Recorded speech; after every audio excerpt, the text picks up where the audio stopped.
Hai, jumpa lagi dengan Dio Donghua. Kali ini menceritakan bagaimana akhirnya Han Li dan kelompoknya berhasil menemukan reruntuhan yang dicari dan berusaha masuk ke dalamnya. Walaupun banyak batasan, akhirnya mereka berhasil masuk ke dalam. Bagaimanakah kisahnya? Mari kita ikuti. Jangan lupa untuk like dan subscribe. Han Li dan yang lainnya tidak tahu apa yang sedang dilakukan oleh makhluk-makhluk Jiaoqi itu, tapi ini tentu saja merupakan pemandangan yang disambut baik bagi mereka. Yang bisa mereka harapkan hanyalah bahwa hal-hal akan terus berlanjut seperti ini, dan bahwa mereka akan mampu menembus batasan itu tanpa kesulitan apapun sebelum menyelinap pergi dari tempat ini. Jadi, pada hari ini, mereka bertiga naik ke udara sebelum terbang menuju batasan secara diam-diam.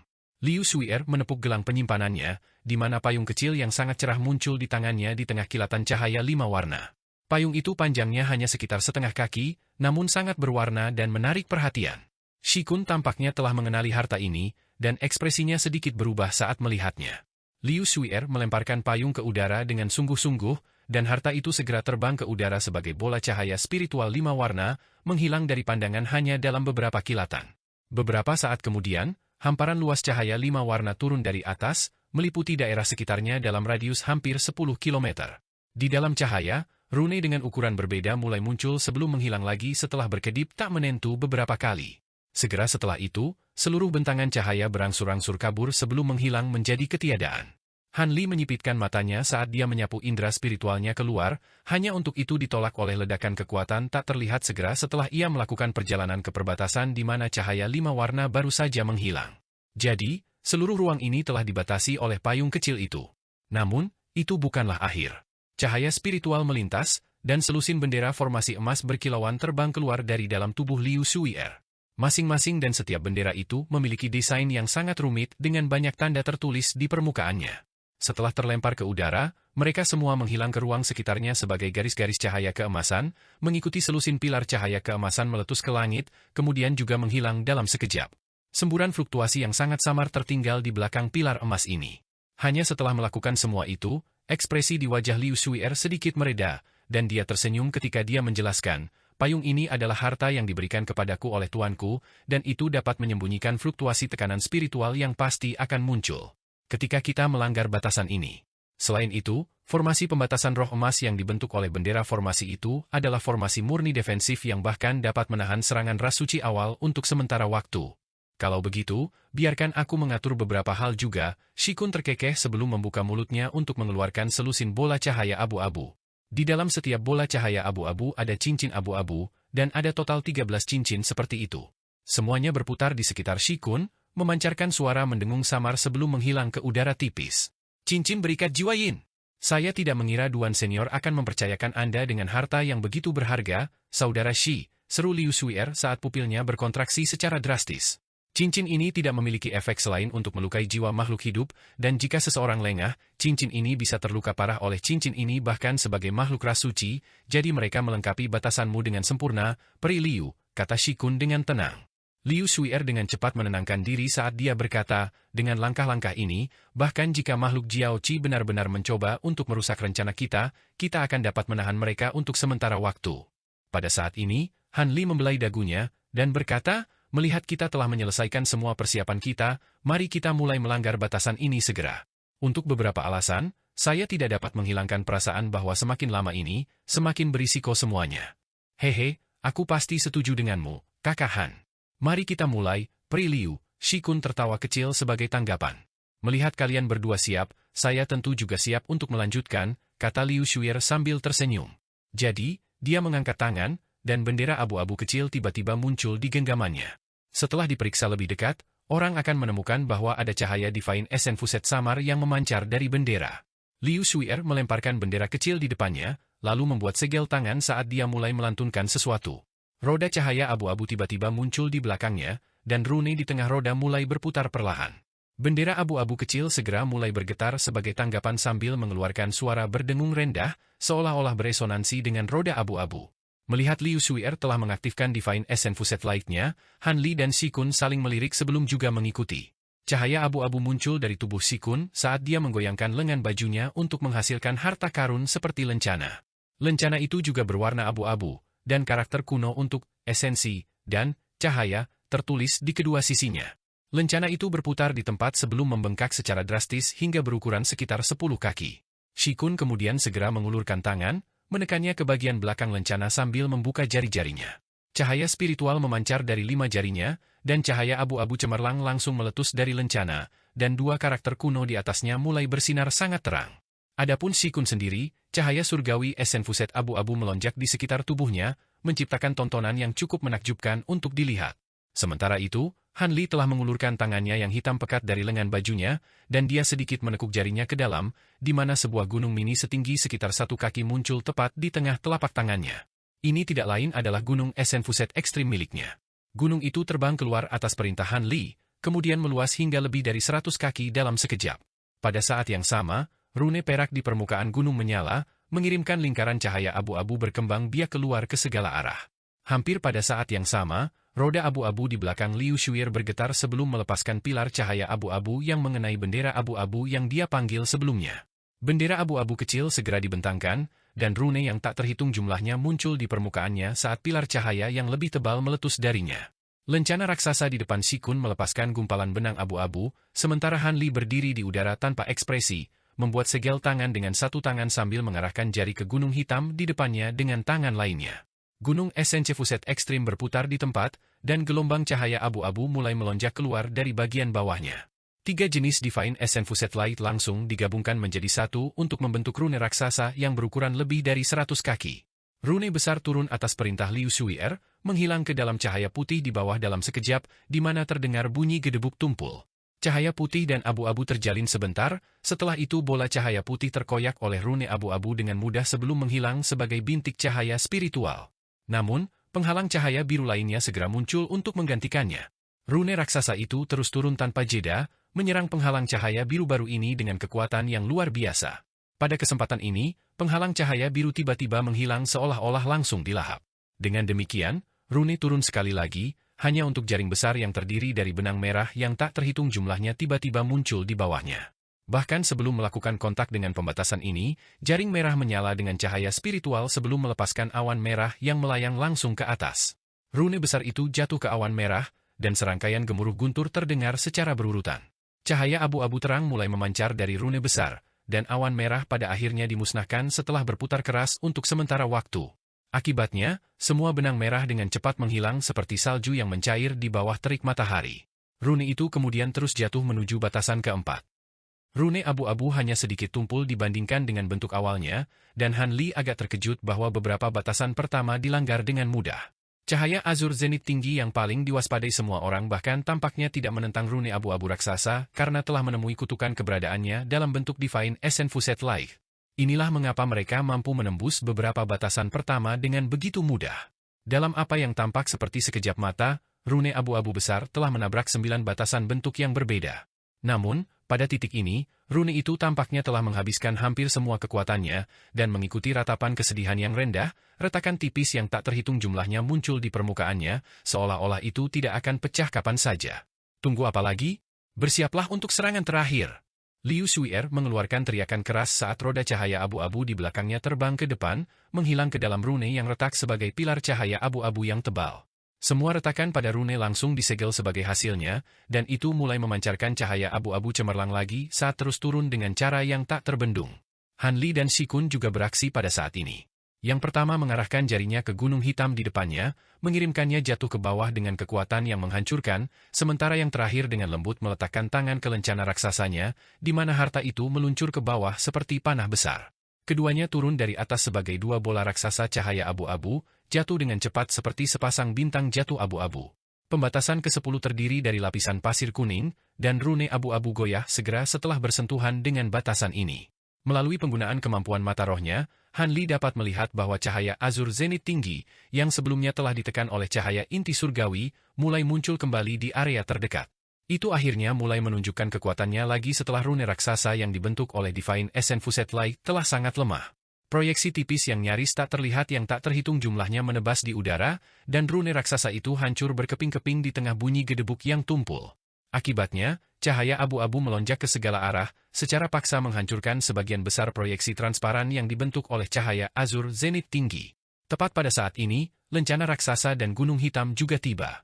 Apa yang tersisa dari High Zenith Azure Light berusaha untuk menjaga kedua harta itu, tapi itu tersapu dengan mudah sebelum kedua harta itu menghantam penghalang pasir di bawah. Seluruh lapisan pasir bergetar hebat, setelah itu setiap butir pasir membengkak seukuran kepalan tangan manusia sebelum melonjak ke atas dalam hiruk-pikuk, dengan putus asa mencoba menghancurkan lencana raksasa dan gunung hitam lagi. Butir pasir kuning ini jelas bukan harta biasa. Kalau tidak mungkin mereka bisa menahan dampak yang begitu besar. Namun, baik gunung ekstrim Esenfuset Hanlai dan lencana abu-abu Sikun juga merupakan harta luar biasa yang berisi cahaya surgawi Esenfuset, dan meskipun cahaya abu-abu di sekitar dua harta itu dikompresi oleh butiran pasir, cahaya hanya menjadi lebih terang dan lebih menyilaukan. Butir-butir pasir ini tentu saja bukan untuk dicemooh, tetapi mereka tidak dapat memaksa masuk ke dalam cahaya abu-abu bahkan dengan 1 inci pun. Tepat pada saat ini, rune perak di ekstreme Esenfuset Mountain dan karakter kuno pada lencana abu-abu muncul bersamaan, dan baru saat itulah mereka mulai menunjukkan kekuatan mereka yang sebenarnya. Rune perak di permukaan gunung diproyeksikan keluar sebelum dengan cepat membentuk beberapa lubang hitam di sekitar gunung, yang masing-masing memiliki diameter sekitar 10 kaki. Cahaya abu-abu berputar di dalam lubang hitam itu saat semburan kekuatan hisap yang sangat besar meletus dari dalam. Semua butiran pasir di dekatnya tersapu oleh cahaya abu-abu, kembali ke bentuk aslinya sebelum melonjak ke dalam lubang hitam dalam hiruk-pikuk. Dengan demikian, hamparan ruang kosong yang luas muncul di sekitar gunung. Sementara itu, karakter kuno pada lencana raksasa melintas sebelum melepaskan pilar tebal cahaya abu-abu. Lencana itu bertindak sebagai gagang sementara pilar cahaya surgawi yang terpadu membentuk bilah, dan keduanya bergabung untuk menciptakan pedang cahaya abu-abu besar yang panjangnya sekitar 70 hingga 80 kaki. Pedang itu menyapu udara, menyebabkan ruang di dekatnya melengkung dan berputar, dan menghancurkan semua butiran pasir seukuran kepalan tangan di area sekitarnya. Ada jutaan butir pasir kuning yang melonjak di udara, namun kebanyakan dari mereka ditarik oleh gunung Esenfuset ekstrim sementara sisanya dihancurkan oleh pedang cahaya abu-abu. Dengan demikian, batasan ke-10 akhirnya dipatahkan, dengan demikian mengungkapkan batasan terakhir. Ini adalah karya seni raksasa yang dibentuk oleh penghalang cahaya biru. Karya seni tersebut menggambarkan pegunungan yang rimbun dan hutan yang indah dengan banyak binatang dan burung yang tinggal di dalamnya. Pada saat yang sama, cahaya spiritual tiba-tiba memancar dari gunung tertinggi dalam karya seni, dan bola cahaya spiritual mulai meledak di seluruh gambar. Proyeksi burung dari semua warna menjadi hidup dalam cahaya biru, dan beberapa dari mereka mengepakkan sayap mereka sementara yang lain mengangkat kepala dan melepaskan tangisan panjang. Mereka semua kemudian meletus dari karya seni seolah-olah mereka adalah makhluk hidup yang sebenarnya. Beberapa burung membuka paruhnya untuk meledakkan bola api merah, beberapa mengepakkan sayapnya untuk melepaskan bilah angin putih, dan beberapa memanggil busur petir perak di sekitar cakar mereka di tengah gemuruh petir. Serangan dari berbagai bentuk meletus seperti air banjir melalui bendungan yang hancur, dan pada saat yang sama, cahaya yang berkedip dari gunung biru berubah menjadi proyeksi yang tidak dapat dilacak dengan mata telanjang sebelum melemparkan ke arah gunung hitam dan pedang cahaya abu-abu. Jumlah cahaya azur zenit tinggi yang ditanamkan dalam lapisan pembatasan ini jauh lebih banyak daripada gabungan semua lapisan sebelumnya. Saat proyeksi ini mengenai gunung ekstrim Esenfuset dan pedang cahaya abu-abu yang berasal dari dua harta itu meredup secara signifikan seolah-olah mereka kewalahan. Namun, bukannya berkecil hati dengan ini, Han Li sangat gembira ketika dia berseru, itu benar-benar gunung azur zenit tinggi. Han Li segera dapat mengidentifikasi bahwa gunung di dalam karya seni itu adalah harta karun yang dia cari. Namun, gunung itu jelas telah disempurnakan menjadi karya seni ini sebagai bahan utamanya, dan kekuatannya tampaknya telah ditingkatkan secara signifikan oleh seluruh karya seni. Saat dia memikirkan ini, Shikun mengeluarkan teriakan keras, dan pedang cahaya abu-abunya mulai bersinar terang lagi saat menebas di udara. Semua bola api yang mendekat, bilah angin, dan busur petir segera dikalahkan sebelum seberkas pedang ki yang menghancurkan menabrak kawanan burung yang muncul dari karya seni. Ratusan proyeksi burung dihancurkan sekaligus, tetapi bahkan lebih banyak lagi yang berubah menjadi bola api 5 warna yang meluncur ke arah pedang cahaya dalam hiruk-pikuk. Ledakan yang menggema terdengar secara berurutan dengan cepat saat rentetan awal bola api 5 warna dipadamkan oleh cahaya abu-abu yang memancar dari pedang raksasa, tetapi karena semakin banyak bola api berbondong-bondong ke arahnya, pedang besar itu akhirnya dipaksa untuk kembali ke posisinya semula. Bentuk lencana, yang kemudian disapu oleh api di tengah ratapan sedih, lalu jatuh ke dalam karya seni di bawah. Sementara itu, sisa api 5 warna terus melonjak menuju gunung hitam di atas. Hati Han Li tergerak saat melihat ini, dan dia segera membuat segel tangan sebelum mengarahkan jarinya ke ekstreme Esenfuset Mountain. Suara tumpul yang mirip dengan bunyi lonceng raksasa terdengar dari dalam gunung, dan itu mulai membengkak secara drastis sekali lagi di tengah kilatan cahaya perak. Dalam sekejap mata, itu telah meluas hingga beberapa ribu kaki, dan rune perak yang tak terhitung jumlahnya telah muncul di permukaannya, mengirimkan gelombang cahaya abu-abu menabrak ke bawah dengan kekuatan yang menghancurkan. Pedang abu-abu raksasa yang Shikun telah lepaskan sangat kuat, tetapi jumlah cahaya Divine Essence yang terkandung di dalamnya benar-benar tidak ada bandingannya dengan Extreme Essence Fuset Mountain. Jadi, saat gunung raksasa mulai turun dari atas, semua api 5 warna yang menyapu ke arahnya langsung padam oleh gelombang cahaya abu-abu sebelum mereka bahkan bisa melakukan kontak dengan gunung. Gunung besar itu kemudian terus turun ke bawah, namun tepat ketika akan menghantam karya seni di bawah, teriakan panjang terdengar dari Gunung Biru, mengikuti semua fitur lain pada karya seni, terlepas dari apakah itu binatang atau tumbuhan, berubah menjadi cahaya spiritual biru yang melonjak ke gunung dalam hiruk-pikuk. Sebagai hasilnya, gunung itu mengambil rona hijau yang sangat cerah, dan perlahan-lahan mulai muncul dari karya seni. Pada saat yang sama, seluruh gunung bergidik, dan cahaya biru yang memancar darinya bermanifestasi menjadi serangkaian benang hijau. Cahaya azur zenit tinggi di dalam gunung akhirnya terungkap dalam bentuk aslinya, dan benang hijau terjalin untuk membentuk lapisan jaring hijau yang melonjak langsung ke atas. Gelombang abu-abu dan jaring hijau bentrok dalam sekejap, dan suara melengking tajam yang mirip dengan kisi-kisi logam pada logam segera terdengar. Kedua gunung itu bergidik sekaligus, dan kebuntuan pun terjadi. Han Li menyipitkan matanya sambil dengan cepat mengedarkan kekuatan spiritual di dalam tubuhnya setelah melihat ini, berencana untuk menyuntikkan gunung Essence Fuset Ekstrim dengan lebih banyak kekuatan untuk meningkatkannya. Namun, tepat pada saat ini, serangkaian guntur keras tiba-tiba meletus tinggi di udara, diikuti oleh kilatan cahaya abu-abu yang setebal mangkuk besar jatuh ke jaring hijau dengan kejam. Jaring raksasa yang dibentuk oleh High Zenith Azure Light segera mulai bergetar hebat sebagai hasilnya. Han Li sangat gembira melihat ini, dan dia melihat sekeliling untuk menemukan bahwa sambaran petir abu-abu meletus dari bendera di depan Liu Suier. Melihat harta Han Li dan Shikun tidak dapat dengan mudah menembus batasan terakhir, dia akhirnya melepaskan hartanya sendiri untuk meminjamkan bantuannya kepada mereka. Namun, Gunung Biru benar-benar sangat kuat, cukup jelas bahwa High Zenith Azure Light yang dilepaskannya tidak cukup kuat untuk menahan serangan gabungan dari Extreme Essence Fuset Mountain dan sambaran petir abu-abu, tetapi benang hijau mengalir tanpa henti dari gunung, terus-menerus mengisi kembali area tersebut. Jaring yang telah rusak. Dengan demikian, meskipun jaring hijau kokoh di kaki belakang, itu tidak segera ditaklukkan. Sebaliknya, trio Han Li telah mendapatkan keuntungan yang signifikan, tetapi mereka tidak dapat menembus batasan ke-11 dengan segera. Jika mereka ditunda sampai semua batasan sebelumnya yang mereka hancurkan pulih sepenuhnya, maka mereka akan berada dalam masalah besar. Han Li dan Liu Suier secara alami menyadari hal ini, jadi mereka menyuntikkan kekuatan mereka ke dalam harta masing-masing dengan sekuat tenaga. Namun, bahkan dalam menghadapi gelombang cahaya yang menghancurkan dan kilatan cahaya abu-abu, jaring hijau menunjukkan ketahanan yang luar biasa, terus-menerus bangkit dari ambang kehancuran. Ekspresi Han Li dan Liu Suier sedikit berubah setelah melihat ini. Untungnya, tepat pada saat ini, Shikun tiba-tiba beraksi lagi. Dia mengambil napas dalam-dalam, dan tubuhnya segera membengkak hingga beberapa puluh kaki tingginya. Dia membanting tinjunya bersama-sama di depan dadanya, di mana cahaya abu-abu cemerlang muncul dari tubuhnya. Segera setelah itu, dia mengayunkan tangannya di udara, dan proyeksi tinju yang tak terhitung jumlahnya muncul di sekelilingnya yang semuanya kemudian runtuh dengan keras seperti bola cahaya abu-abu. Bola-bola Divine Essence Fuset Light ini terbukti menjadi pukulan terakhir yang memecahkan jaring hijau. Jaring hijau sudah berjuang untuk menahan diri bersama di hadapan gunung Essence Fuset Ekstrim dan rentetan petir abu-abu, dan dengan tambahan serangan Shikun, akhirnya hancur menjadi bintik cahaya spiritual di tengah bunyi gedebuk yang tumpul. Dengan demikian, gelombang cahaya abu-abu, sambaran petir, dan bola cahaya semuanya menghantam Gunung Biru sekaligus. Seluruh artwork bersinar dengan cahaya biru sebelum hancur di tengah rentetan ledakan beruntun yang cepat, lalu juga menghilang di tempat. Pembatasan terakhir telah dihancurkan. Setelah karya seni itu dihancurkan, sebuah lubang menganga dengan radius lebih dari 100 kaki ditinggalkan di belakangnya. Lubang itu melayang tanpa bergerak di udara, dan ujung-ujungnya memancarkan cahaya putih samar. Ini jelas merupakan pintu masuk yang menuju ke suatu tempat. Shikun dan Liu Suier sama-sama menatap lubang itu dengan tatapan tajam, tapi Han Li mengalihkan pandangannya ke tempat lain. Perhatiannya terfokus tidak lain pada gunung biru kecil yang melayang di atas lubang. Tanpa peningkatan karya seni yang telah dilampirkan, Gunung Azur Zenit tinggi telah dikurangi menjadi hanya sekitar 10 kaki, dan cahaya biru yang berkilauan di sekitarnya juga menjadi sangat redup, membuatnya tampak seolah-olah akan runtuh. Setiap saat, ekspresi Han Li sedikit berubah saat dia tiba-tiba mengangkat tangan untuk menunjuk ke gunung ekstrim Essence Fuset di bawah. Gunung hitam itu bergoyang sebelum tiba-tiba menghilang di tempat atas perintahnya.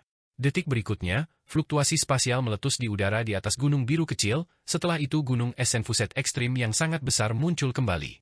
Cahaya abu-abu kemudian menyapu dari bawah gunung, benar-benar menyelimuti gunung biru kecil di bawah. High Zenith Azure Mountain mengeluarkan ratapan sedih saat cahaya biru melintas lemah di sekitarnya dalam upaya putus asa untuk menjaga cahaya intisari surgawi di teluk. Namun, gunung kecil itu jelas sudah sangat lemah, jadi itu tidak sebanding dengan kekuatan gunung ekstrim Esenfuset Hanli. Serangkaian rune perak tiba-tiba muncul di dalam cahaya abu-abu, dan mereka berputar di sekitar gunung biru sebelum menempel seperti lem. Setelah ratapan pasrah terakhir, High Zenith Azure Mountain secara paksa ditarik ke bagian bawah ekstreme Esenfuset Mountain oleh rune yang tak terhitung jumlahnya di sekitarnya. Pada akhirnya, itu ditarik ke gunung Esenfuset ekstrim dan menghilang dalam kilatan cahaya biru. Sedikit kegembiraan muncul di wajah Hanli, dan dia melambaikan tangan di udara, di mana gunung Esenfuset ekstrim dengan cepat menyusut ke bentuk miniaturnya di tengah kilatan cahaya abu-abu. Miniatur gunung hitam kemudian menghilang di balik lengan baju Hanli, dan seluruh proses berlangsung sangat cepat, sampai-sampai pada saat Liu Suier dan Shikun bereaksi terhadap apa yang dia lakukan, gunung Azur Zenith tinggi telah dijamin. Liu Suier dan Shikun keduanya sedikit goyah saat melihat ini sebelum bertukar pandang satu sama lain. Mereka berdua secara alami juga mengidentifikasi gunung Azur Zenith tinggi, dan secara alami tidak mungkin untuk mengatakan bahwa mereka tidak menginginkan harta ini. Namun, mereka tidak berharap Hanli bertindak begitu cepat, mengambil gunung tanpa ragu-ragu segera setelah batasan terakhir dilanggar. Ekspresi aneh muncul di kedua wajah mereka dalam menanggapi situasi ini. Gunung ini sangat berguna bagiku, dan aku yakin masih banyak harta berharga di bawah sana, jadi kamu tidak keberatan aku mengambil ini, kan? Hanli bertanya sambil tersenyum. Hehe, jika harta itu berguna bagimu, maka jangan ragu untuk mengambilnya. Aku tidak keberatan, jawab Liu Suier saat senyum muncul di wajahnya. Ekspresi Shikun berubah beberapa kali sebelum senyum masam muncul di wajahnya, dan dia mengakui, saya juga agak tertarik pada harta itu, tetapi mengingat Anda telah mendapatkannya terlebih dahulu, saya tidak punya apa-apa untuk dikatakan. Kalau begitu aku harus berterima kasih kepada kalian berdua atas kemurahan hati kalian, kata Hanli sambil tersenyum sambil menangkupkan tinjunya untuk memberi hormat. Jangan katakan itu, Saudara Han. Sekarang kita telah melanggar batasan ini, kita harus memasuki reruntuhan ini dan menemukan harta karun yang guru dan senior Duan butuhkan secepat mungkin. Setelah kita mengamankan harta karun ini, kita pasti akan dihargai mahal ketika kita kembali ke kota awan, kata Liu Suier saat ekspresi serius muncul di wajahnya.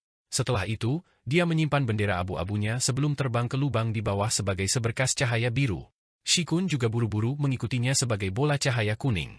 Sebaliknya, Hanli memeriksa sekelilingnya melalui mata yang menyipit, dan hanya setelah memastikan bahwa tidak ada yang salah di area terdekat, dia juga perlahan turun menuju lubang. Pada titik ini, Liu Suier dan Shikun sudah melaju lebih dulu. Tepat saat Hanli terbang ke lubang besar di belakang mereka, bola cahaya yang hidup tiba-tiba muncul di area sekitarnya sebelum menyapu ke arahnya. Hanli secara alami cukup terkejut melihat ini, dan dia segera menyulap lapisan cahaya biru pelindung untuk melindungi dirinya sendiri.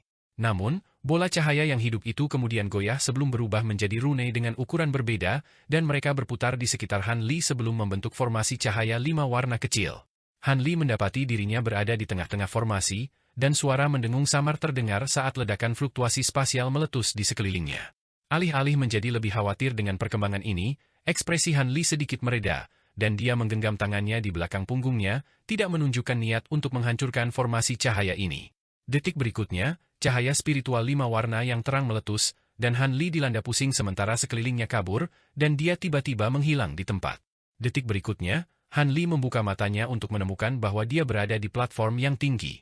Seluruh platform telah diaspal dengan balok batu biru raksasa, dan ada beberapa pola di permukaannya, tetapi tentu saja tidak dapat diklasifikasikan sebagai rumit atau indah. Sebaliknya, itu mengeluarkan udara yang sederhana dan primitif. Tepat di bawah kaki adalah formasi teleportasi dengan radius tidak lebih dari 20 kaki, dan dekat dengan formasi itu adalah tangga batu yang mengarah ke bawah dari peron.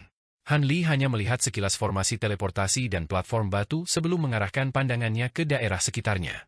Pada saat ini, dia tampaknya berada di dalam ruang alternatif. Ada matahari yang cerah di atas, dan langit berwarna biru cerah tanpa satu awan pun terlihat. Ada semua jenis tanaman dan bunga eksotis yang tumbuh di daerah itu, dan angin sepoi-sepoi sesekali bertiup, membawa aroma tanaman ini ke arah Hanli. Namun, hal yang paling menarik perhatian Hanli adalah sebuah gunung setinggi beberapa ribu kaki yang terletak dekat dengan peron.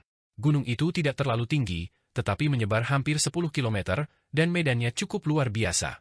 Seluruh gunung memiliki warna putih yang benar-benar hambar, dan seluruhnya terdiri dari wajah-wajah tipis yang hampir sepenuhnya vertikal. Di puncak gunung ada istana ungu besar yang menutupi hampir seluruh puncak. Han Li memfokuskan pandangannya ke arah itu dan menilai istana untuk waktu yang lama sebelum mengalihkan perhatiannya ke tanah di kaki tangga batu. Liu Shui'er dan Shikun berdiri di sana tanpa bergerak, dan keduanya juga tampaknya dengan hati-hati menilai istana ungu di kejauhan. Ekspresi Han Li sedikit berubah, dan tubuhnya bergoyang saat dia bersiap untuk terbang turun dari platform batu. Namun, dia hanya berhasil turun beberapa kaki dari tanah sebelum dia tiba-tiba dipaksa turun kembali ke platform, mendarat di formasi dengan bunyi gedebuk tumpul yang membuat seluruh platform sedikit bergetar. Seolah-olah tubuhnya tiba-tiba menjadi sangat berat. Han Li mengangkat tangan dan mengayunkannya ke udara beberapa kali dengan cara eksperimental, hanya untuk menemukan bahwa itu seringan biasanya. Sedikit kejutan melintas di matanya, tetapi sebuah pikiran kemudian segera muncul di benaknya, dan cahaya biru melintas di sekujur tubuhnya saat dia perlahan naik ke udara lagi. Namun, dia hanya terbang sekitar 1 kaki ke udara sebelum ledakan kekuatan besar jatuh ke tubuhnya tanpa peringatan. Han Li sedikit goyah sebelum menegakkan dirinya, tetapi ekspresinya sedikit berubah dalam menanggapi situasi ini. Setelah itu, dia terus perlahan naik ke atas, menggunakan tubuhnya yang sangat kuat untuk melawan kekuatan besar yang membebani dirinya. Setelah mencapai sekitar 2 kaki dari tanah, tubuhnya bergetar lagi, dan cahaya biru di sekitarnya juga mulai berkedip tidak menentu. Han Li sedikit mengernyitkan alisnya saat melihat ini, mengikuti cahaya biru yang melintas di matanya saat dia memeriksa tubuhnya sendiri. Melalui penggunaan kemampuan mata rohnya, dia dapat menemukan bahwa pita cahaya kuning samar telah melingkari tubuhnya, benar-benar mengabaikan lapisan pelindung cahaya biru yang dia bayangkan. Pada saat ini, Shikun berbalik dengan senyum masam, dan berkata, "Saya melihat Anda juga memperhatikan ini, Saudara Han. Pembatasan penerbangan di sini sedikit berbeda dari pembatasan normal. Untuk setiap kaki berturut-turut yang kita naiki udara, kekuatan pembatasan akan berlipat ganda. Saya hanya bisa terbang sekitar 7 atau 8 kaki sebelum dipaksa turun kembali. Kekuatan pembatasan meningkat 2 kali lipat untuk setiap ketinggian kaki berturut-turut. Pembatasan ini cukup kuat, bahkan Rasuci kemungkinan besar tidak akan bisa terbang lebih dari beberapa puluh kaki dari tanah," Han Li berkata dengan suara lambat sebelum perlahan turun ke tanah lagi. Begitu kakinya bersentuhan dengan tanah, pita cahaya kuning di sekitar tubuhnya tiba-tiba menghilang. Bahkan dengan tubuh rekan Daoishi yang sangat kuat, dia hanya bisa naik ke udara sejauh 7 hingga 8 kaki. Untuk makhluk ras atas normal seperti saya mungkin hanya bisa menangani paling banyak 3 hingga 4 kaki, kata Liu Shui'er. Bahkan tanpa menoleh, dia masih menilai istana di kejauhan dengan lama. Ekspresi sedikit muram muncul di wajah Han Li setelah mendengar ini, tapi setelah beberapa saat merenung, dia muncul dari formasi, lalu menuruni tangga batu. Sepertinya istana di gunung itu adalah tempat harta itu seharusnya berada. Apa yang masih kita tunggu? Han Li bertanya dengan tenang. Ada batasan lain di sini yang perlu kita waspadai, kata Liu Shui'er saat dia akhirnya berbalik untuk menilai Han Li dengan sungguh-sungguh. Fakta bahwa ada pembatasan lain yang hadir lebih lanjut membuktikan bahwa ada harta berharga yang dapat ditemukan di sini. Namun, jika itu hanya pembatasan seperti pembatasan penerbangan, maka itu seharusnya tidak terlalu berbahaya, kata Han Li sambil tersenyum. Itu biasanya benar, tetapi mengingat pemilik tempat ini bisa menjadi abadi sejati, kami tidak dapat membuat asumsi berdasarkan penilaian kami sendiri, jawab Liu Shui'er sambil menghela nafas. Tapi jika kamu hanya berdiri di sini dan melihat istana dari jauh, tidak mungkin kamu bisa mengamankan harta di sana. Kalau begitu, mengapa kita mengambil begitu banyak risiko untuk datang ke sini? Han Li beralasan dengan tenang. Shikun tampaknya juga gagal mengidentifikasi potensi bahaya, dan dia mengangguk setuju ketika dia berkata, "Kamu benar, Saudara Han. Masih ada makhluk Jiaoqi yang tidak terlalu jauh dari kita, jadi kita tidak boleh menundanya. Lebih lama lagi di sini." Ekspresi Liu Shui'er sedikit berubah sebelum dia juga mengambil keputusan, dan dia berkata, "Kalau begitu, aku juga tidak keberatan. Ayo pergi." Shikun tiba-tiba menyapu lengan baju di udara setelah mendengar ini, dan sebuah benda hitam terbang keluar dari dalam. Namun, itu berdebam keras ke tanah segera setelah meninggalkan lengan bajunya, memperlihatkan dirinya sebagai boneka serigala raksasa hitam metalik. Pembatasan di sini bahkan efektif terhadap harta. Liu Shui'er berseru saat ekspresinya sedikit menggelap. Dalam hal ini, jika mereka menghadapi bahaya yang tidak terduga, mereka hanya dapat melindungi diri mereka sendiri menggunakan kekuatan sihir dan teknik rahasia mereka sendiri. Ekspresi hati-hati juga muncul di wajah Han Li saat melihat ini. Sebaliknya, Shikun hanya terkekeh sebelum memimpin jalan saat dia berjalan menuju gunung. Melihat harta tidak dapat digunakan di sini, tubuhnya yang kuat secara alami menjadi aset yang sangat berharga. Han Li juga tersenyum tipis sebelum mengikuti di belakang Shikun. Liu Shui'er hanya bisa mengikuti setelah ragu-ragu sejenak. Ada jalan setapak yang hampir seluruhnya lurus menuju langsung ke puncak gunung. Seluruh jalan terdiri dari tangga yang diaspal dengan lempengan batu putih yang lebarnya masing-masing sekitar 10 kaki, dan dari jauh, seolah-olah ada ular piton putih raksasa tergeletak di atas gunung, menciptakan tontonan yang agak mengejutkan untuk dilihat. Trio Han Li secara alami tidak berani melakukan perjalanan melalui penerbangan, tetapi tubuh mereka jauh lebih kuat daripada makhluk normal, jadi mereka juga tidak takut untuk mengambil jalan ini. Jadi, mereka bertiga melangkah ke tangga batu, menuju ke puncak gunung. Namun, ekspresi aneh segera muncul di wajah Shikun begitu dia melangkah ke langkah pertama. Dia terus menskalakan langkah-langkahnya, tetapi dia secara bertahap melambat dalam prosesnya, jelas tidak mampu menskalakan langkah-langkah secepat yang dia bisa pada awalnya. Han Li secara alami memperhatikan ini saat dia berjalan di belakang Shikun, dan begitu dia menginjakkan kaki di anak tangga batu pertama, dia mengerti mengapa Shikun melambat. Semburan kekuatan hisap telah meletus dari langkah batu, membuat kakinya terasa seolah-olah diisi dengan timah. Setelah menskalakan beberapa langkah lagi, dia segera menemukan bahwa gaya isap dari setiap langkah berturut-turut sedikit lebih jelas daripada langkah sebelumnya. Peningkatan yang sedikit meningkat hampir tidak terlihat hanya dalam beberapa langkah, tetapi ada lebih dari 10.000 langkah yang mengarah ke puncak, dan itu adalah pemikiran yang cukup mengerikan untuk dipertimbangkan. Untungnya, tampaknya selama seseorang berdiri diam di atas anak tangga, daya isap yang sangat besar yang berasal darinya akan perlahan-lahan melemah, dan jika seseorang berdiri di atas anak tangga untuk waktu yang cukup lama, semua daya isapnya akan berangsur-angsur berkurang. Menghilang. Han Li cukup tertarik dengan ini, tapi dia tidak terlalu memperhatikan detail ini. Setelah mengolah Provenance True Devil Arts, tubuhnya lebih kuat daripada kebanyakan makhluk ras suci biasa. Tangga batu ini sedikit aneh, tapi dia yakin dia bisa mencapai puncak gunung tanpa jeda. Adapun apakah Shikun juga bisa melakukan hal yang sama, itu akan tergantung pada apakah dia menahan diri untuk menunjukkan kekuatan tubuhnya. Adapun Liu Shui'er, kemungkinan besar tidak ada cara baginya untuk mencapai puncak tanpa berhenti di antara jika dia mengandalkan kekuatan tubuhnya sendiri. Dengan pemikiran itu, Han Li melirik Liu Shui'er setelah menapaki selusin langkah.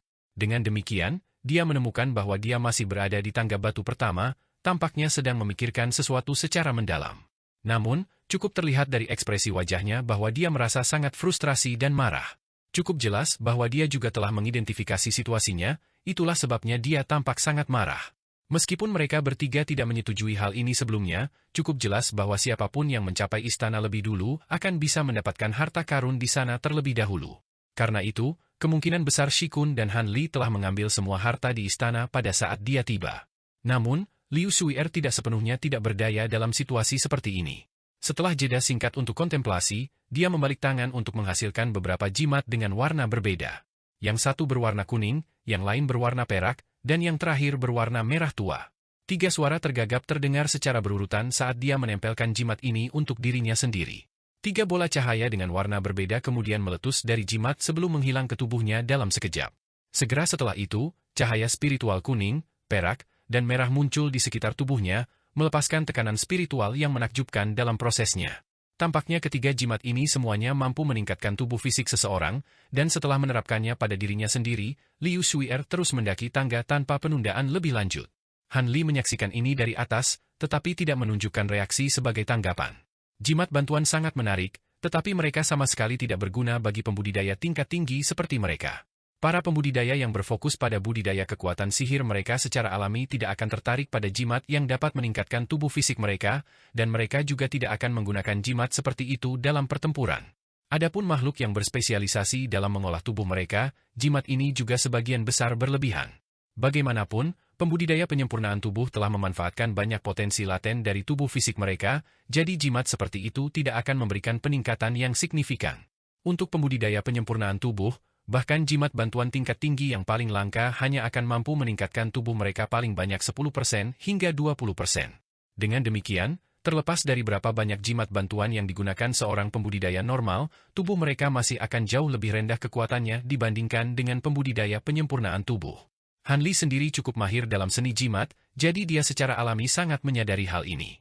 Karena itu, dia tidak terlalu memikirkan apa yang dilakukan Liu Shui'er dan hanya melanjutkan menaiki tangga dengan cara yang tidak tergesa-gesa. Jadi, mereka bertiga terus maju, secara bertahap membuka jarak antara satu sama lain saat mereka mendekati puncak gunung.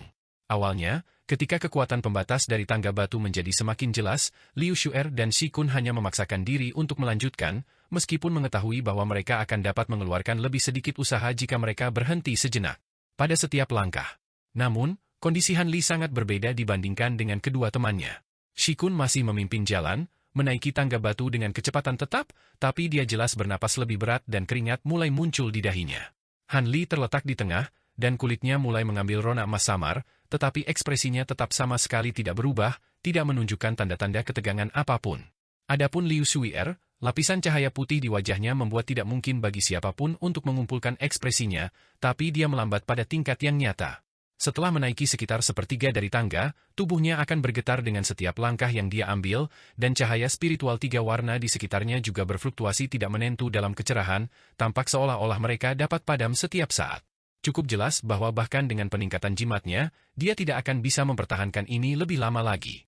Liu Shu'er sendiri sangat menyadari hal ini, dan tatapan pasrah telah muncul di matanya. Setelah menskalakan 200 hingga 300 langkah tambahan, dia menghela nafas pelan dan akhirnya berhenti.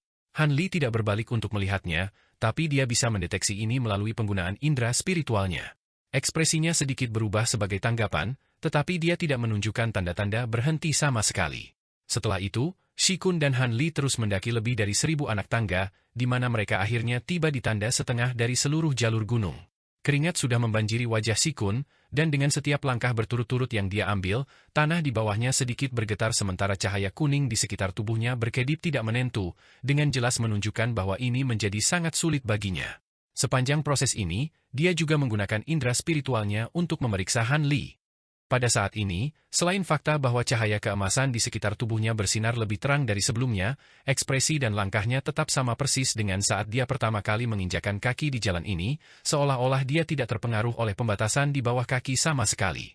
Shi Kun cukup tercengang melihat ini, dan mulai terpikir olehnya bahwa Han Li kemungkinan besar juga seorang pembudidaya penyempurnaan tubuh tingkat tinggi, dan bahwa tubuhnya bahkan bisa lebih kuat daripada tubuhnya sendiri. Setelah beristirahat sebentar, Liu Shu'er meminum beberapa pil untuk mengisi kembali energinya sebelum melanjutkan. Shi Kun sangat ingin mempertahankan keunggulannya, tetapi dia bisa merasakan kakinya semakin berat. Bahkan persendian di dalam tubuhnya berderit dan mengerang, dengan jelas menunjukkan bahwa dia berada di bawah tekanan fisik yang luar biasa.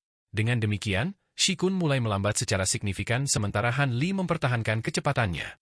Setelah sekitar 10 menit, Han Li akhirnya bisa menyusul. Dia menoleh ke Shi Kun, yang berkeringat deras, dan memberinya senyum tipis sebelum melewatinya tanpa melambat sedikit pun. Setelah beberapa langkah lagi, Han Li dapat dengan mudah membuka celah antara dirinya dan Shi Kun. Shi Kun menggertakkan giginya saat melihat ini, dan dia akhirnya berhenti saat dia melihat profil Han Li dengan ekspresi ragu-ragu di wajahnya. Dengan demikian, Han Li meningkatkan lebih dari 100 langkah tanpa mengalami penurunan kecepatan, dan ekspresi Shi Kun telah menjadi gelap secara signifikan pada saat ini. Dia melihat ke istana ungu di gunung, lalu menggunakan indera spiritualnya untuk memeriksa Liu Shu'er, yang perlahan-lahan mengejar, dan kelopak matanya berkedut saat dia tiba-tiba membalik tangan untuk menghasilkan botol merah kecil.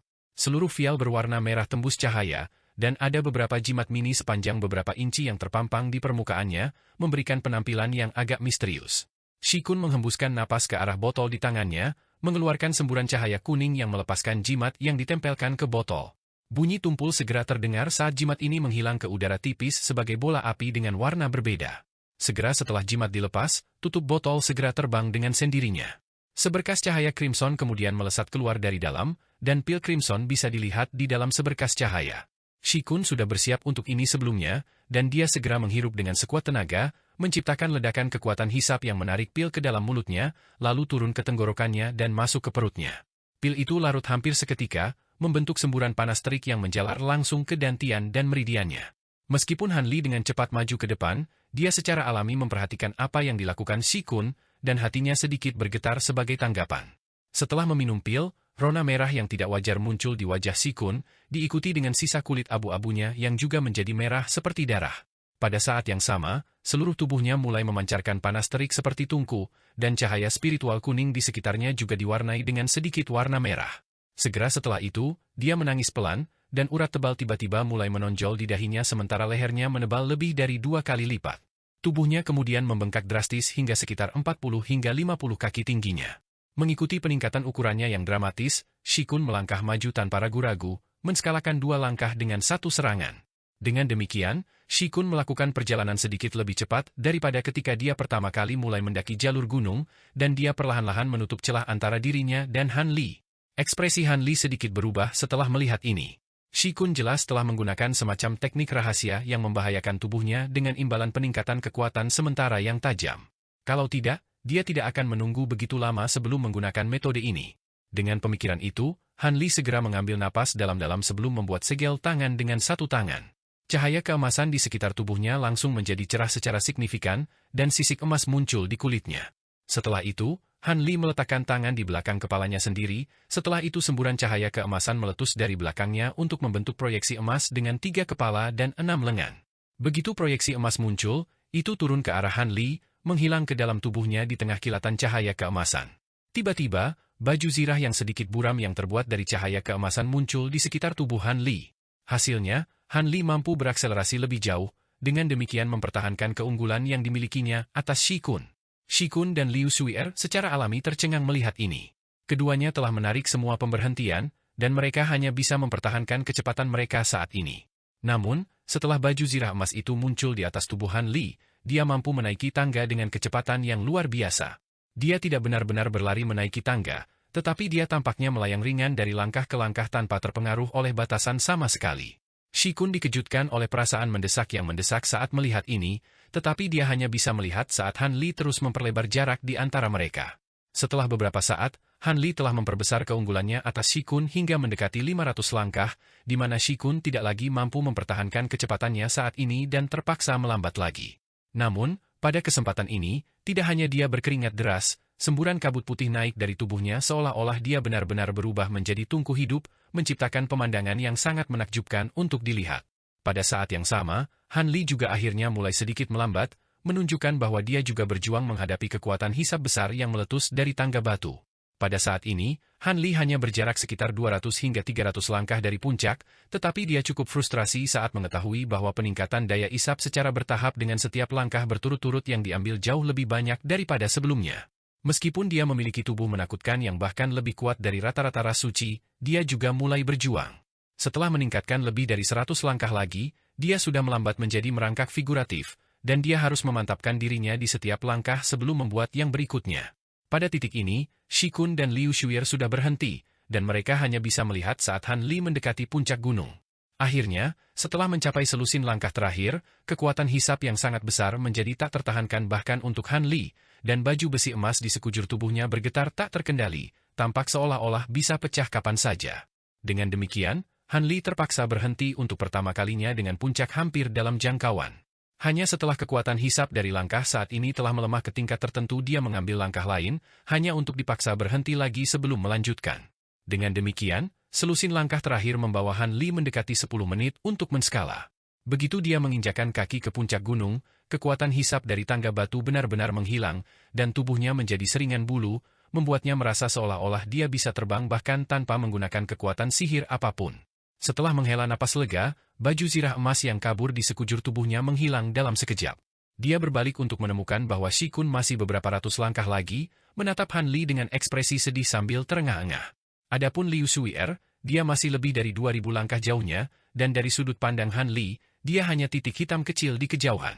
Satu-satunya penghiburan bagi mereka adalah bahwa meskipun Han Li telah menaiki tangga batu terlebih dahulu, Istana Ungu itu sangat besar dan berpotensi mengandung beberapa batasan kuat juga, jadi mereka tidak perlu khawatir dia mengambil semua harta di sana. Senyum tipis muncul di wajah Han Li saat dia berbalik sebelum mengarahkan pandangannya ke Istana Ungu. Beberapa ratus kaki darinya, berdiri sebuah gerbang besar yang tingginya lebih dari 200 kaki. Gerbangnya tertutup rapat, dan ada beberapa puluh batu besar dengan warna berbeda yang tertanam di permukaannya. Di sekitar batu-batu ini ada serangkaian pola yang rumit, dan batu-batu itu tampaknya ditempatkan dalam urutan tertentu.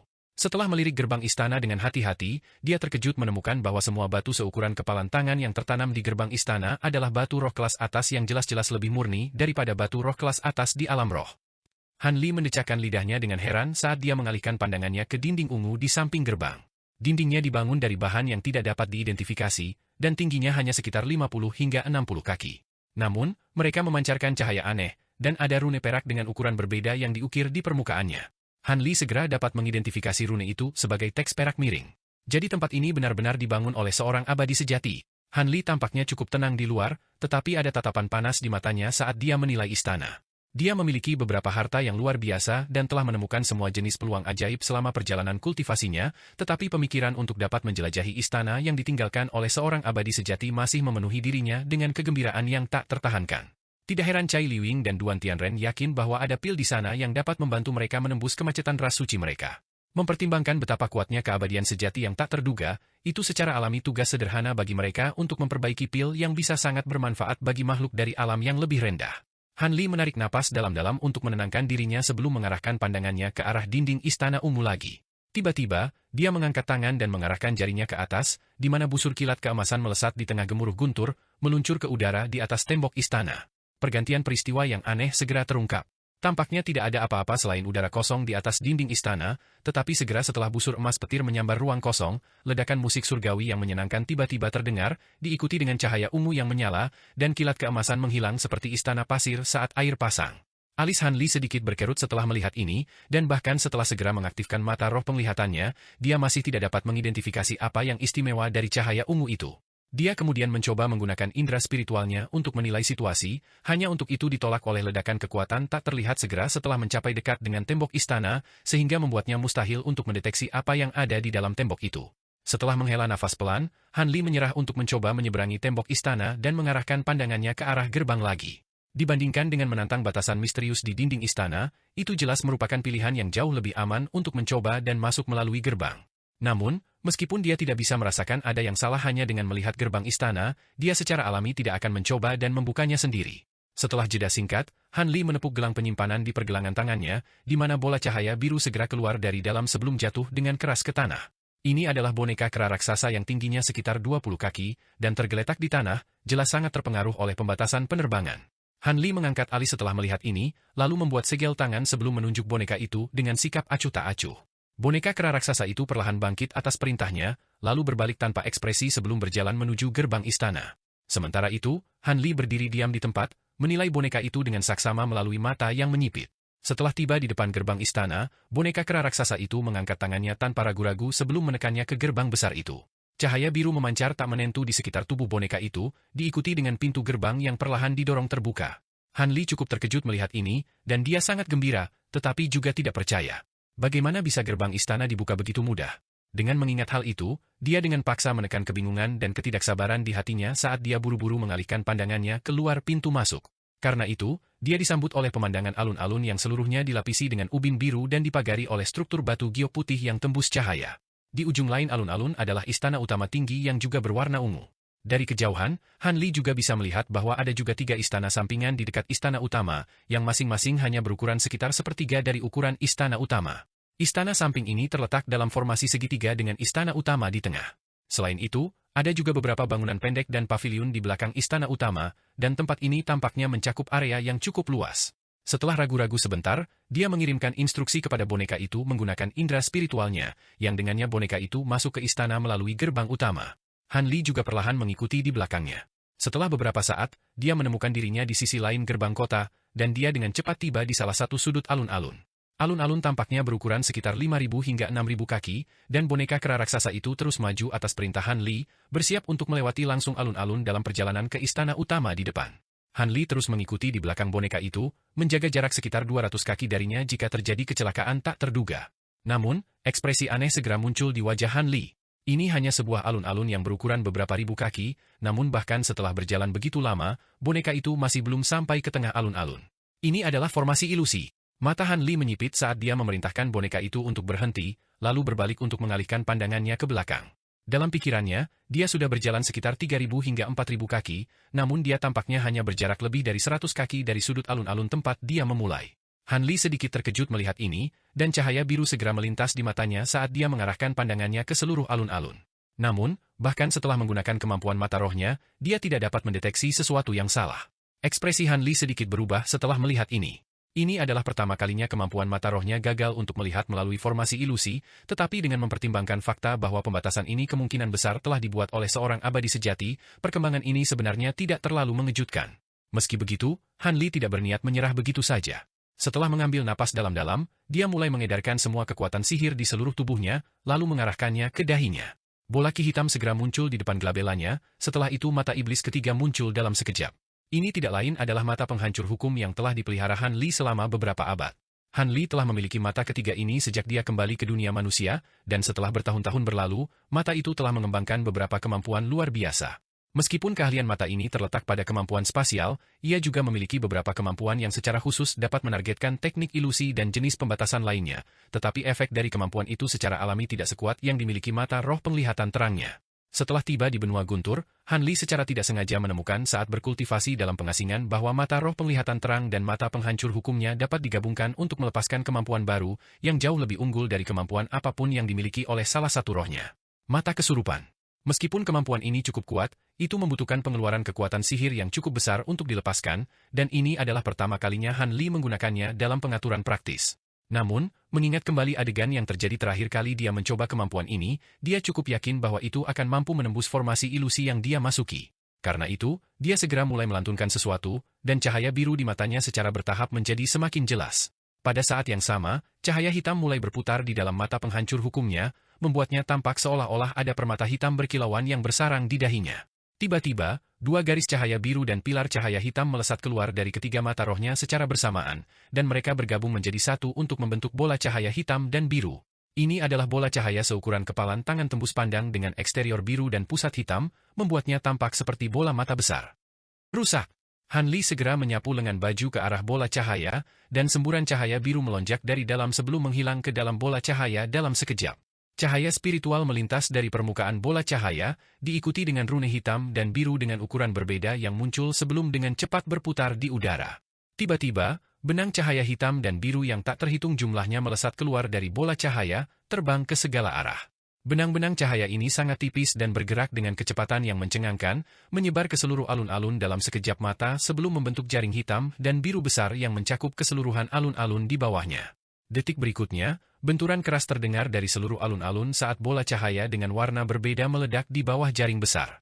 Semburan fluktuasi spasial kemudian meletus ke langit saat ruang di bawah jaring berputar dan melengkung. Segera setelah itu, pusat alun-alun kabur sebelum pintu cahaya putih muncul. Ekspresi Han Li sedikit berubah setelah melihat ini, dan dia segera menghilang di tempat sebagai bayangan kabur. Detik berikutnya, dia muncul kembali tepat di depan pintu cahaya sebelum menghilang ke dalamnya. Boneka kera raksasa juga buru-buru mengikuti. Hampir segera setelah boneka itu memasuki pintu cahaya, bola cahaya hitam dan biru yang melayang di udara tiba-tiba meledak. Jaring raksasa yang telah menutupi seluruh alun-alun juga hancur tanpa peringatan apapun sebelum menghilang sebagai bintik cahaya spiritual. Detik berikutnya, cahaya putih melintas tak menentu dari pintu cahaya, dan ruang di sekitarnya kabur sebelum juga menghilang. Dengan demikian, alun-alun dikembalikan ke penampilan aslinya, tetapi Han Li dan boneka kera raksasa tidak terlihat, seolah-olah mereka bahkan belum pernah memasuki istana. Sementara itu, Shi Kun hanya tinggal 100 langkah lagi untuk mencapai puncak, dan dia sudah bisa melihat sekilas pintu masuk istana. Liu Shui'er berada beberapa ratus langkah di belakangnya, dan mereka berdua tampaknya sudah tenang sekarang karena Han Li sudah memasuki istana di depan mereka. Han Li membuka kembali matanya dan segera menilai sekelilingnya.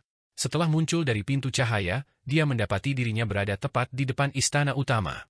Gerbang istana utama tampak biasa saja, dengan hanya beberapa pola sederhana yang terukir di permukaannya. Namun, ada plakat raksasa yang panjangnya sekitar 70 hingga 80 kaki tergantung di atas gerbang, dan ada beberapa karakter emas kuno yang tertulis di permukaannya. Han Li memfokuskan pandangannya pada plakat itu, dan hatinya sedikit bergetar menanggapi apa yang dilihatnya. Meskipun dia tidak bisa membaca teks kuno ini, menurut dia agak mirip dengan teks perak miring, jadi kemungkinan besar itu adalah teks segel emas. Sayangnya, ada sangat sedikit makhluk di alam roh yang memahami teks segel emas, jadi dia tidak bisa mempelajarinya dari manapun. Kalau tidak, mungkin dia bisa mengumpulkan beberapa informasi berguna dari plakat ini. Dengan pemikiran itu, Han Li mengarahkan pandangannya ke gerbang di depannya sebelum mengeluarkan instruksi lain kepada boneka kera raksasa di sampingnya menggunakan indera spiritualnya. Boneka itu segera melangkah maju atas perintahnya, menaiki tangga, lalu menekan tangannya ke gerbang istana utama untuk mencoba dan mendorongnya terbuka, seperti yang telah dilakukan dengan gerbang istana sebelumnya. Namun, hal-hal tidak berjalan mulus pada kesempatan ini. Begitu tangan boneka kera raksasa itu bersentuhan dengan gerbang yang tampak biasa-biasa saja, serangkaian guntur tumpul tiba-tiba terdengar. Segera setelah itu, aura dahsyat yang mengancam akan memusnahkan langit dan bumi meletus dari gerbang. Meskipun Han Li berada lebih dari 100 kaki dari gerbang, dia masih cukup terkejut dengan perkembangan yang tiba-tiba ini, dan dia segera menyulap satu set jubah petir biru dan putih di sekitar tubuhnya. Tubuh bagian atasnya kemudian berputar, dan meskipun tubuh bagian bawahnya tetap diam, dia entah bagaimana bisa meluncur ke samping dengan cara seperti hantu. Hampir pada saat yang sama, semburan cahaya ungu menyilaukan melintas dari gerbang istana utama. Busur petir ungu kemudian meletus dari permukaannya, meluncur keluar beberapa puluh ular petir ungu. Boneka kera raksasa dibanjiri oleh petir ungu ini dalam sekejap, dan langsung direduksi menjadi ketiadaan. Namun, busur petir ungu tidak menunjukkan tanda-tanda berhenti di sana. Setelah menghancurkan boneka kera raksasa, mereka mengubah arah dan langsung menuju Han Li seolah-olah mereka memiliki pikiran mereka sendiri. Ekspresi Han Li berubah drastis setelah melihat ini. Jika tidak ada larangan terbang, dia secara alami dapat melepaskan teknik gerakannya untuk menghindari petir ini. Namun, mengingat dia tidak dapat naik ke udara, tidak ada cara baginya untuk menghindari serangan ini tidak peduli seberapa lincah dia. Dalam situasi yang mengerikan ini, Han Li buru-buru mengangkat tangan untuk memanggil perisai kristal kecil. Perisai kecil itu kemudian berkembang menjadi sekitar 10 kaki di tengah kilatan cahaya spiritual, setelah itu ledakan ki hitam meletus dari tubuh Han Li. Sebuah baju zirah iblis yang tampak menyeramkan dengan cepat muncul di bawah lapisan biru dan kilat putih di sekitar tubuhnya, dan itu tidak lain adalah armor iblis surgawi yang telah diperbaiki. Petir ungu menyambar, dan semua ular ungu menghantam perisai raksasa dengan kekuatan luar biasa. Perisai kristal ini mampu membiaskan serangan berbasis cahaya, dan itu telah menyelamatkan Han Li dalam banyak kesempatan. Namun, situasi pada kesempatan ini ternyata sangat berbeda. Busur petir ungu ini jelas berbeda dari petir normal karena perisai kristal raksasa hanya mampu membiaskan sekitar sepertiga dari busur petir, sementara sebagian besar rentetan terus menyerang perisai. Petir ungu meledak, dan perisai raksasa itu segera dibanjiri oleh aura panas yang menakutkan. Adegan yang luar biasa kemudian terjadi. Perisai kristal dengan cepat mulai meleleh di hadapan busur petir ungu, dan itu berkurang menjadi genangan cairan tembus pandang yang menetes ke tanah di bawah.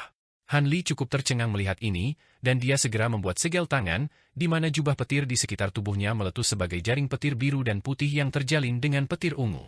Busur petir yang dibentuk oleh jubah pencahayaan dimanifestasikan dari petir kesusahan yang dikumpulkan Han Li, jadi mereka secara alami jauh lebih kuat daripada petir normal. Namun, mereka tidak cocok untuk busur petir ungu. Segera setelah keduanya bentrok, busur biru dan putih petir langsung menyusut sebelum menghilang seolah-olah mereka telah dimakan oleh busur petir ungu, sehingga memicu ular ungu daripada meniadakan kekuatan mereka. Wajah Han Li memucat saat melihat ini, dan dia buru-buru menyapu kedua lengan bajunya ke udara, melepaskan sambaran petir emas tebal yang melonjak di tengah gemuruh guntur. Namun, dia sudah terlambat, dan ular ungu tiba-tiba bergabung untuk membentuk beberapa sambaran petir ungu dengan diameter yang sebanding dengan mangkuk besar sebelum dengan kejam menyerang armor iblis surgawi Han Li. Ledakan yang menghancurkan bumi meletus saat Han Li tersandung ke belakang sementara seluruh tubuhnya diselimuti oleh kilat emas. Dia segera melepaskan teriakan amarah yang rendah saat baju zirah iblisnya membengkak dalam ukuran sementara pola di permukaannya juga muncul seolah-olah mereka bermunculan untuk hidup, membentuk rune hitam yang tak terhitung jumlahnya yang bentrok dengan busur petir ungu. Bertentangan dengan penampilan mereka, rune yang tampak biasa ini sangat kuat, dan segera setelah mereka bentrok dengan busur petir ungu, keduanya meledak menjadi embusan angin hitam dan ungu yang berputar di sekitar Han Li dalam hiruk-pikuk. Ketika Han Li akhirnya berhasil menahan momentumnya dan memantapkan dirinya, tidak hanya busur cahaya ungu menghilang, hembusan angin panas di sekitarnya juga tiba-tiba menghilang. Han Li menghela napas panjang lega dan melihat ke bawah ke bajunya dari Heavenly Devilis Armor dengan sedikit ketakutan yang tersisa di matanya. Serangan mendadak itu tidak akan bisa membunuhnya, tapi tanpa baju zirah iblis ini, luka parah tidak akan bisa dihindari. Meskipun dia berhasil selamat dari cobaan itu tanpa cedera, dia masih dibiarkan dalam kondisi yang cukup acak-acakan.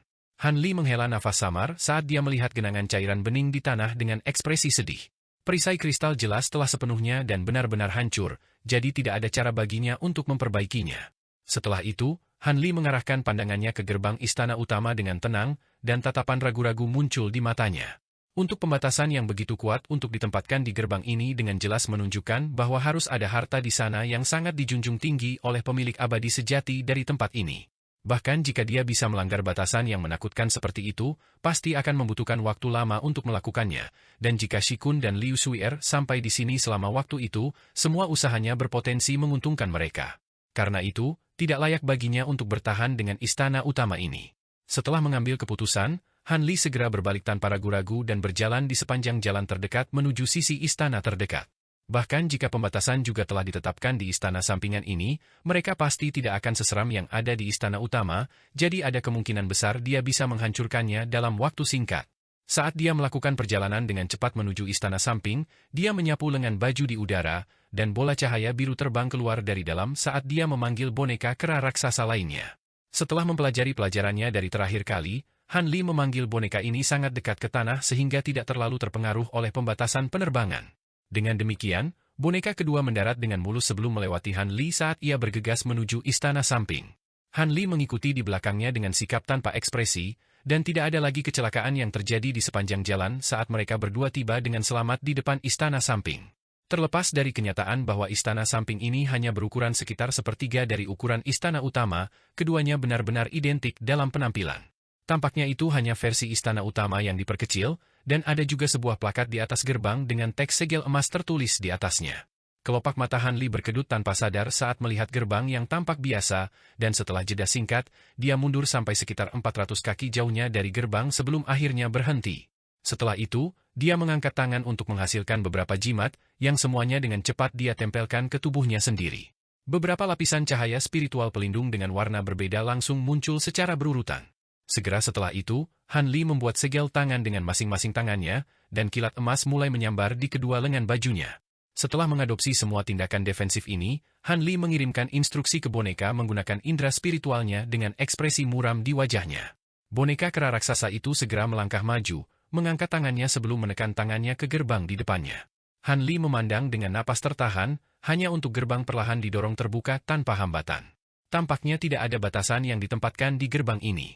Han Li secara alami senang melihat ini, tetapi sebagai tindakan pencegahan keamanan, dia mendesak boneka itu untuk masuk ke istana samping terlebih dahulu.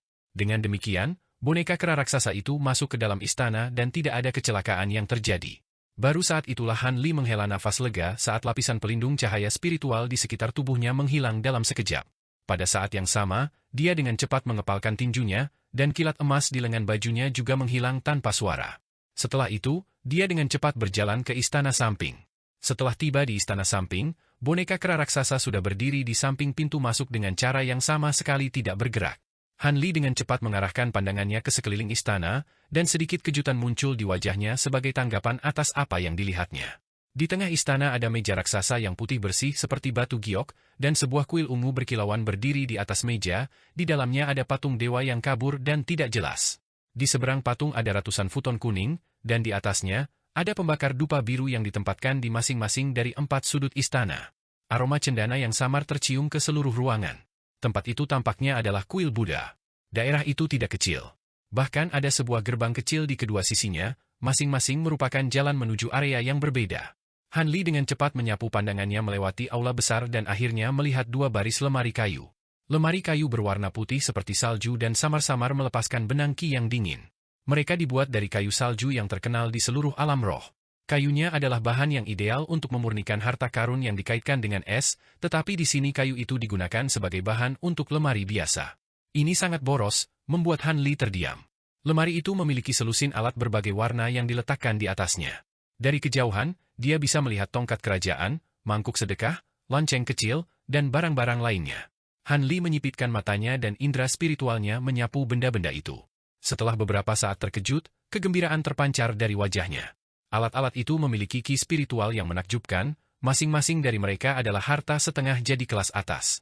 Jika master asli memurnikannya sepenuhnya, setidaknya mereka akan dianggap sebagai harta roh biasa, jika bukan harta karun roh surgawi. Yang paling penting, dari penampilan luar harta karun itu, dia tahu bahwa itu adalah harta karun yang tidak jelas dengan kemampuan luar biasa. Bahkan jika dia menghabiskan upaya untuk benar-benar memperbaikinya sepenuhnya, keefektifannya akan tetap sekuat harta yang disempurnakan oleh tuan aslinya. Dalam hal ini, mereka dapat dianggap sebagai harta kelas atas dari alam roh. Han Li mengguncang lengan bajunya dan tiba-tiba, gelombang kabut biru terbang keluar dan menyapu area itu, menyapu setiap harta terakhir. Setelah memperoleh begitu banyak harta yang kuat, Han Li merasa senang. Setelah melihat melewati aula sekali lagi, dia perlahan menundukkan kepalanya dan melihat ke salah satu tikar beberapa kali. Tiba-tiba, dia menjerit seolah-olah dia menemukan sesuatu. Dia segera mengayunkan tangannya ke tanah. Astaga! Tikar diam-diam memasuki genggamannya. Tidak hanya dia merasa fleksibel seperti air dan mati rasa saat disentuh, tetapi dia merasakan gelombang ki spiritual tiba-tiba bertiup melewatinya. Ini adalah mata Han Li berkedip. Tikar itu jelas disempurnakan dari semacam rumput roh. Itu bertahan beberapa tahun yang tidak diketahui namun masih penuh dengan ki spiritual. Ekspresinya bergerak seolah-olah dia telah menemukan sesuatu. Tiba-tiba, dia meletakkan tikar di bawah hidungnya dan mengendus, menangkap aroma amis yang samar. Wajah Han Li dimatikan dan dia membalik tangannya yang lain. Dalam kilatan biru, pedang sepanjang 1 meter muncul di tangannya. Dia melemparkannya ke matras dan menggoyangkan pergelangan tangannya, memotongnya dengan seberkas cahaya pedang. Sebuah pemandangan yang mencengangkan terjadi. Cahaya pedang mengiris di atas matras dengan kekuatan yang tampaknya tak terbendung dan masuk beberapa inci sebelum dibelokkan dengan kuat. Cahaya kuning berkeliaran di permukaan cahaya dan memulihkan luka potong dari pedang. Rumput saja telah memblokir serangan dari Bamboo Cloud Swarm Sword. Li membalik tikar beberapa kali dan bergumam, ini pasti rumput armor kain yang legendaris. Ini adalah item yang benar-benar fantastis. Rumput itu sendiri mampu memblokir serangan harta sihir tipe pedang. Jika diubah menjadi armor, itu akan menjadi pertahanan kelas atas.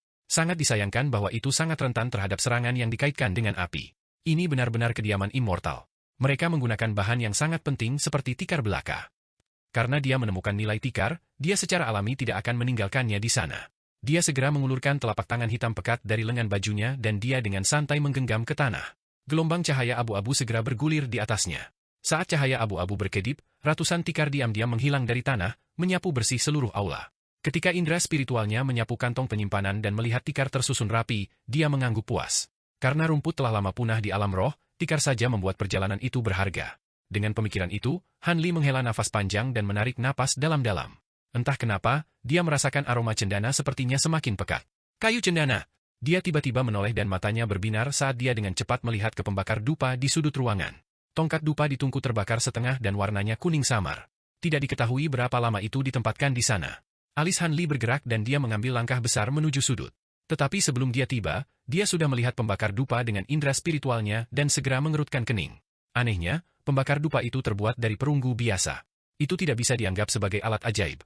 Han Li berkedip dan dia sudah berjalan di depan pembakar dupa. Dia kemudian menundukkan kepalanya dan melihat sepertiga sisa dupa yang menyala. Aroma yang kaya bocor dari tongkat. Tongkat itu tampak lebih dari sekadar memenuhi mata. Dari penampilannya, tidak ada bedanya dengan dupa biasa. Tapi karena mampu mempertahankan aroma yang pekat setelah sekian lama berlalu, itu pasti luar biasa. Han Li melihatnya untuk waktu yang lama dan wajahnya berubah muram.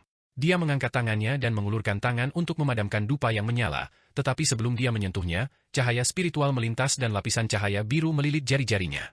Dengan sangat hati-hati, dia mengeluarkan ujung dupa yang menyala dan tidak terjadi apa-apa. Namun, ekspresi Han Li masih tetap aneh. Dia dengan tegas melihat dupa beberapa kali lagi dan mengendus lama sebelum memasang wajah termenung. Tiba-tiba, dia menjentikan jarinya dan lampu merah menyala. Sebuah bintang seukuran beras keluar dari ujung jarinya dan mengenai ujung dupa. Saat cahaya memudar, dupa tidak dinyalakan kembali. Han Li menyipitkan matanya, samar-samar menunjukkan sedikit kegembiraan. Dia menjentikan jarinya lagi dan bola api merah keluar dari ujung jarinya. Itu melayang tanpa bergerak di udara. Ketika bola api mengenai ujung dupa, dia menatap dalam diam. Akibatnya, api yang membakar tidak membakar dupa sedikit pun. Seperti yang diharapkan, ini adalah dupa Serene Blackise. Itu menangkal iblis dalam diri seseorang ketika menerobos ke tahap integrasi tubuh. Ketika Han Li melihat ini, dia memasang wajah gembira. Dia segera membalik tangannya dan sebuah kotak giok putih bersih muncul di tangannya. Dia dengan hati-hati memasukkan tongkat itu ke tangannya. Setelah itu, tubuhnya bergeser saat dia mencari dupa yang setengah terbakar lainnya di sudut lain aula. Dengan mengatakan itu, dia memanggil kotak giok di tangannya dengan kedipan dan itu benar-benar menghilang. Setelah itu, Han Li melihat lagi ke seluruh aula. Sayang sekali ada banyak hal di sana untuk memulai. Selain kuil dan buah roh layu yang dipersembahkan ke kuil, tidak ada yang lain. Dengan itu, dia akhirnya melihat kuil. Cahaya ungu berkilauan dari kuil dan muncul setinggi 3 meter. Itu berisi patung dewa seolah-olah diukir dari batu giok kelas atas. Patung dewa mengenakan jubah hijau dan memegang pengocok ekor kuda seputih salju di satu tangan dan labu ungu di tangan lainnya. Dia memiliki janggut panjang dan kumis yang menjuntai di dagunya, memberinya aura immortal yang samar.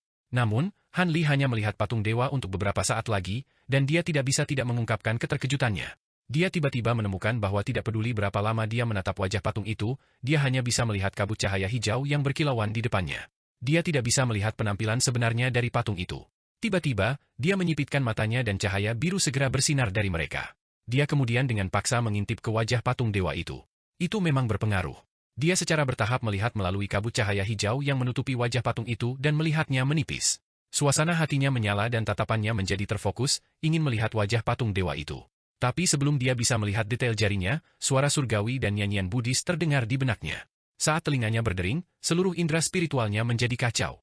Mata Han Li menjadi hitam dan dia terhuyung ke tanah. Dia mengambil tempat duduk, hampir linglung. Untungnya, indera spiritualnya sebanding dengan pembudidaya tingkat integrasi tubuh.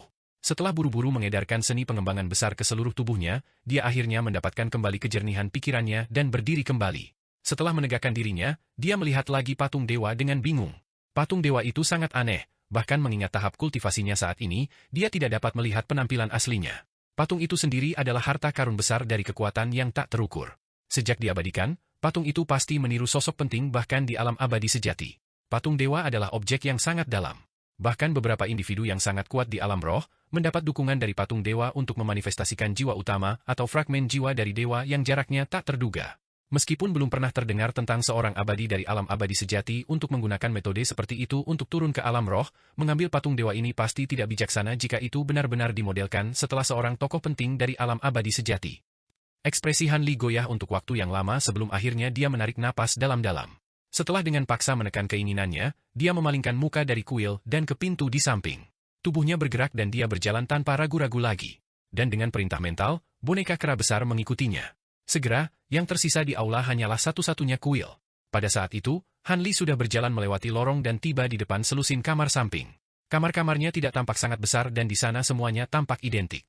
Han Li dengan cepat melihat mereka dan meminta boneka kera besar itu membuka pintu kamar satu persatu. Ketika dia melihat bahwa tidak ada yang terjadi, dia mulai berkedip dan memasuki setiap kamar.